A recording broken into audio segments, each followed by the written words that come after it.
As we're running short of time, a couple of words of conclusion.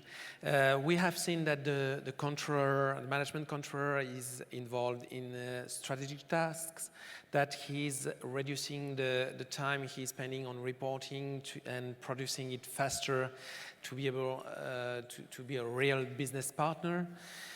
We have seen that benchmarking is quite general in different industry sectors, that Excel remains the predominant tool, and that probably a lot of things has to be done on management information system with the growing importance of big data and real-time access to data. So as a conclusion, and I will ask you to add some one or two, a couple of words, management controller has a key role to play for innovation of processes, both processes and tools. Processes means also agility and tools for transformation of the finance function. I would be happy to take questions from the audience, but I don't think we have a lot of time. So perhaps a couple of words of conclusion. Stefano, if you want to start. Yes. Probably the question that I have, and many people sometimes ask me when they wanted to work in this function, call it, management performance or financial controlling, is how you define a successful financial controller. I think a successful financial controller is the person that is able, more than anybody else, to link number with processes, to go beyond the set of numbers that makes a profit and loss. But it's really able to understand what's behind that.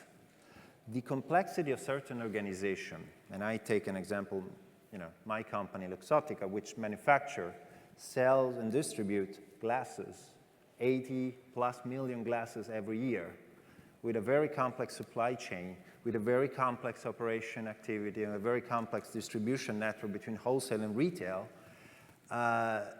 One of the must for my financial controller is that if he works in wholesale, he better understand what's happening on the retail side. He better understand how we manufacture the glasses that then we sell through our channel. So the more we are able to link numbers with processes, the more we are able to do that step beyond the profit and loss, the more we're going to have people that are going to be successful in what they're doing.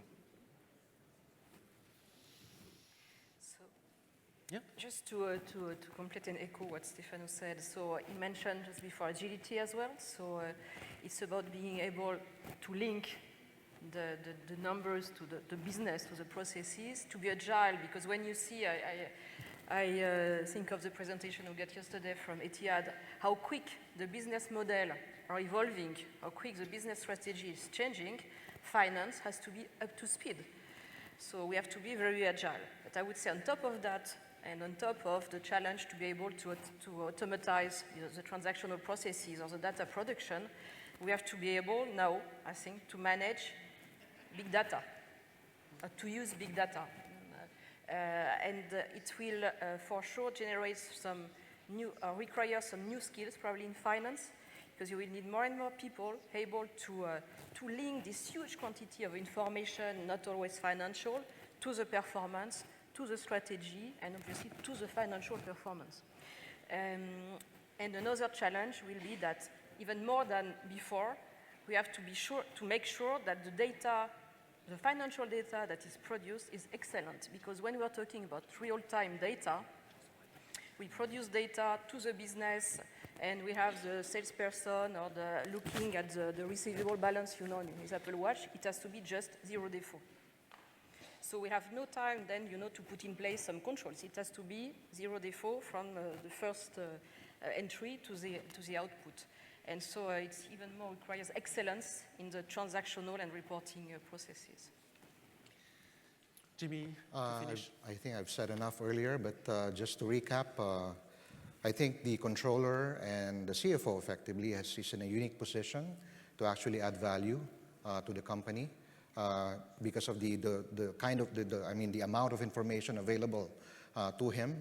So it's just a matter of taking that out, calling that information, and transforming into insights that will allow for better decision making.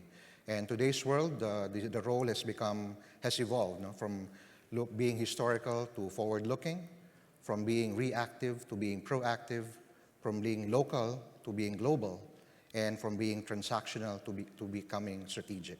So I think that's the challenge, and I think by putting in the necessary infrastructure to generate that kind of information and insight, the CFO or the controller will now be able to do those roles in that kind of a setting. Thank you. If you want more information, you can have on the Sage booth. If you want to get this presentation, I can just drop me an email and I will send it to you. And the detailed result of the survey will be published in December. So you will be able to have access to all the details.